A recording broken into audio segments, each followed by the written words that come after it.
So we've heard from Patrick that all he wants to do is to cut up some firewood and use a portable mill. And in principle, I don't have a problem with that at all. But what I've just read out is on the public record, and equally, I have the same concerns that Helen Burnett has, which is the succession plan, if you like, whether it's second, third or fourth generation after Patrick is my serious concern with this land. Thank you.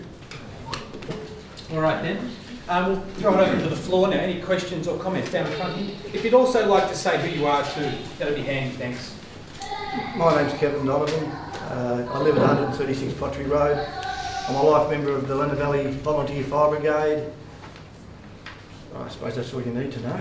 But I also have a timber reserve. And what I want to say to allay any fears is with that timber reserve comes a harvesting plan that says what you can take, what you can't take, how to be taken, what mustn't be done, and it's overseen by the Forestry Practice Code. So really, in my plan, which is to take 150 tonne of wood a year, and I've had this since 1999, so that's 11 years ago or so, I haven't had one complaint. I haven't had, I had objections just like Patrick has when I first applied for it. But I get on probably better now with the council than what I did prior to that. I've just given them a 20-year licence to put a fire trail through my place. And the main reason that I wanted this was not for the firewood for myself and my family, but also I wanted to be able to have protection in relation to doing some controlled burns. What Patrick said about controlled burns, and I work fairly closely with Stephen Bresnahan from the council through our fire brigade and also as a landowner. And I think, had he been here tonight, he could say that I'm a fairly responsible landowner. I think I'm the right sort of person in relation to having one of these. But as I said, to allay fears on where it'll go later, this harvesting plan goes with the title. So if I was to sell and somebody else comes in, they would still be restricted to that harvesting plan which says I can use a chainsaw, I can cut a tree at the stump, and I can take it away in a four-wheel drive. You can't change it. No, there it is there, and that goes on with that onto your title. So I hope that'll lay some fears. Okay, thanks very much. That was very informative. Any other questions or comments? I think there was one in the middle there earlier. Yep. Well, having Megan Harris, I've been up here 23 years, but I lived in Snope during the 67 fires. One of the things I campaign through the avenues here in Lenah Valley is the water, which is one of the things I know Helen's been helping us with that, which will eventually come through with the introduction of the, new reservoir, whenever it may be. But to me, the fire risk is getting worse and worse in our area. I can't turn on a tap or two taps in my backyard and be happy that if a fire came down, especially from that area, which I'm in Brushy Creek Road, before you get to the creek, I haven't got a hydrogen safe in my house. I suppose the new people that I'll have to get onto is in Southern Water, but we really haven't got an option. If it comes down from the mountain, it's going to come straight down through the valleys, and we've got to have fire breaks. They've got to. Kevin, you heard Kevin. I came because I heard Kevin speak the other night. He's already put his land into what he thinks is safe. Maybe it's not the right thing, but that's where this is.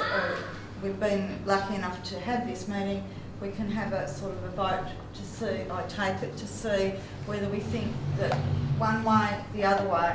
But fire is just getting a real risk in our area, and second to that is lack of water. You know, I mean, yeah, it scares me. You know, it's 43 years. You know, they remembered the fires in Victoria last year, but it's 43 years. I was only, you know, my grandson's age, and it still worries the hell out of me. Anyway, that's my input onto it. Okay, thanks for that. Please. Any further comments or questions? I was just wondering if you want a permit to actually clear enough, how much do you have to undergrowth do you have to clear to actually have any effect on fuel load? You know, like, I mean, we're talking, you know. It depends on the slope of the land and the amount of fuel that's on the property. So that's part of the plan. Chip away at it. Could I answer that as simply as I possibly could? Kevin referred to Stephen Bresnahan earlier. For those people that don't know who Stephen Bresnahan is, he's the fire management officer for the Hobart City Council, and he's really switched on. And the short answer to that question is it would take a technical expert like Stephen Bresnahan that works in it every single day of the week to give you the definitive answer that you want. Okay, thanks, Mike. Was that helpful? And Patrick? I had Stephen Bresnahan come up with property last year to see the problem I've got. And he said some parts of my property there's up to 14 tonnes of fuel on the ground. Now, it's really serious. It's Per hectare. Okay, hold on. Down the front here. I just wanted to double check. I thought I understood Kevin to say that he's got a forest reserve and he has a forest management plan as part of that reserve. A harvesting plan. A harvesting plan as part of that reserve. And Private timber reserve. Yeah, Exactly the okay, same I'll give you as that's what right, Patrick's thank aiming you. for. And Yeah. I understand Kevin to say that if he sells that private timber reserve, the management plan has to be You can't passed sell the on. plan, but if I sell your property, Yeah. this goes on to your title. And Permanently attached to the title. Yes. Permanently attached Yes, to the but the harvesting plan and the Forestry Act make sure that harvesting plan stays as what I've agreed to and signed off on. I mean, I had to sign off on it, and when I signed off, it wasn't that I wouldn't be taking in excess of that, that I would be only using chainsaws to, no heavy timber, no bulldozing, no clear culling, and they were the same concerns that the council had back in 1998 when I applied, and I've been up there for 27 years. Okay. So, sorry, just quickly, doesn't that then allay some of the concerns, Helen? No. Should we get you on to respond or Helen? I saw a hand up the back and I figured maybe we should, this may be an adjunct to that. All right, who else? Bolton, did you have your hand up? Sorry, just here and then, okay, go up the back and then with the hat up here. Okay, hello. My name is Bogdan Mihalkovsky. I've lived in Lenah Valley since about 1965 and I own a little bit of land and a bit of bush on it too. Private forestry reserve, okay. I sense the problem here is the issue that caused this meeting to be called is the fact that the Hobart City Council is scared that they have no control. Now, because what controls a private forestry reserve is the appropriate act and the management of it by the forest people. Now, what happens when the owner decides, I no longer want to have a private forest reserve? Is there just absolutely no control, total anarchy, and the owner can then go and do whatever he likes? I really think not.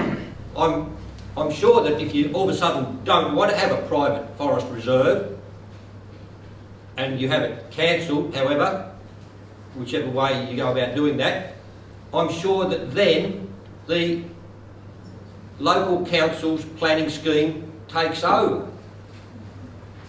So, I don't know. I don't know. So, does Kevin Donovan maybe know? Because he's got a... Okay, thanks for the question. Do you understand that, Helen, if you want to give a response? Well,